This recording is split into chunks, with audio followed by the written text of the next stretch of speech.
Welcome ladies and gentlemen to another Last of Us Factions video. So on the channel we've made a few videos on factions breaking down the leaks, but in this video I wanted to go over the game in a bit more detail. So this video is for all of you watching that at this point are just confused on what to expect from factions. I hope to answer some of the questions you might have and put everything that you'll need to know about the Last of Us factions in one place. As always, before we can continue with the video, 95% of you watching this video right now aren't subscribed to the channel, so if you want to see the content that we post on The Last of Us in the future, make sure you subscribe with notifications turned on so you don't miss any of the videos that we make.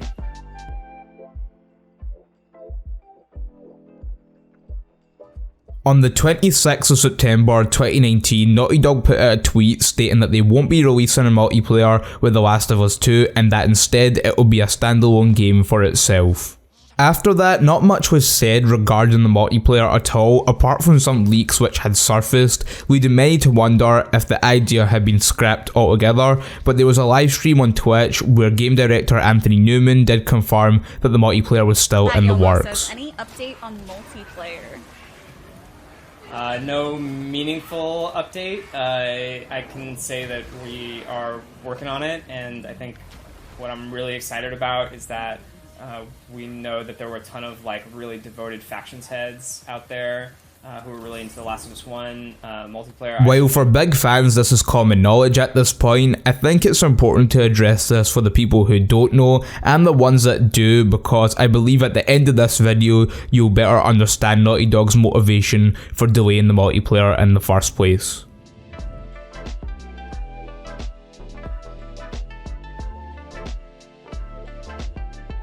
There has been a lot of speculation surrounding what factions will be like. After many leaks had surfaced on the internet, many believe that the reason for the delay was because the new game could be a battle royale. I think there's definitely some truth to this, and I believe it's part of the reason that Naughty Dog decided to delay the game. It's no secret that Naughty Dog make very graphically intensive games, and for them, doing any truly non-linear based game with the same graphics would be very challenging for the current gen consoles.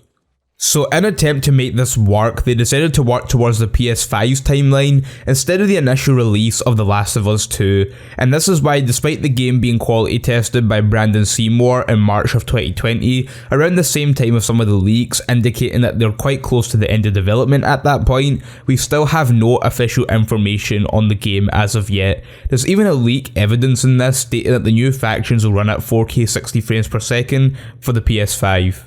Now, as to whether game modes from the previous games such as Supply Raid, Survivor and Interrogation will be in the next factions, I do think at least some of the core game modes will stay in the game, as one leak shows a PvP Supply Raid and another leak shows a menu screen in the game that reveals that there is several modes in this game, so to keep their core fanbase, I do think they will keep at least some of the previous modes in the game as fan service. In that same leak, there's also a game mode titled Expedition, which is a cinematic 2v2 mode. Neil Druckmann has mentioned before that he wants the game to be its own experience and for there to be the same feelings of tension and weight within battles that there is in the story of The Last of Us, and so I think this is one way that Naughty Dog are going to look to adapt that into this game. There's also been a lot of talk in the community about a co-op mode, something like Horde for Gears of War or Zombies for Call of Duty, where you survive waves of infected, and this is definitely something I could still see them doing also.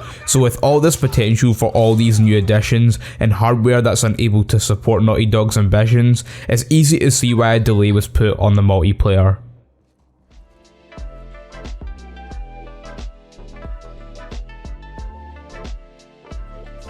So what will the new factions bring besides the game modes and how will it change? Well, there's a lot to mention here also, the first of which is how they will adapt the changes in the gameplay, like going prone and moving through objects into factions, as this alone will change the dynamics of how the game is played. But leaks suggest that irrespective of whether the game features a battle royale or not, they will definitely feature an open world, and this is something we can see Naughty Dog already experimenting with recent games. The leak also mentions that the game will be similar to DayZ, which is an accurate comparison to make as it is a third person and an open world shooter. They also mention a season type structure for the release of content, similar to what we have with Fortnite, Call of Duty and Forza Horizon, which I could only imagine looking like a system where you go through various weeks through from 1 till 12, just like the first factions. They will also be looking to add battle passes just like those games, and from this you can see the direction of where Naughty Dog want to take factions,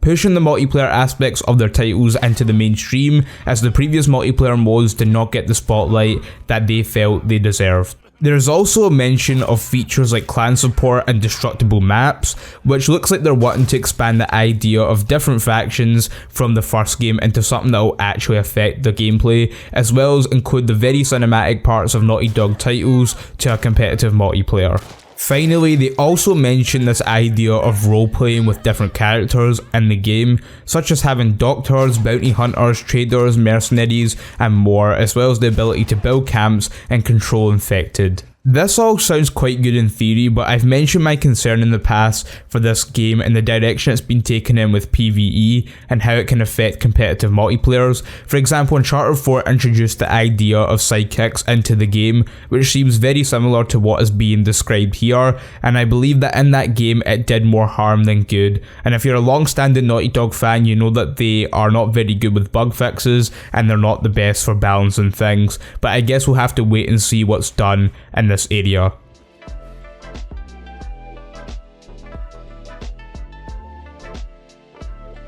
Now, the fact that they're looking to adapt a similar style of multiplayer to many of the games that are free to play would suggest to me that there's still a large possibility that at least some aspect of this game can still be free. The leak also mentions that the game is coming to PC also, and that they're attempting to make the game cross-platform, which makes me think they're interested in expanding their player base, which is part of their ambition. So that's even more evidence to suggest that the game could be free for everyone, as it will allow Naughty Dog to push their multiplayer into the mainstream.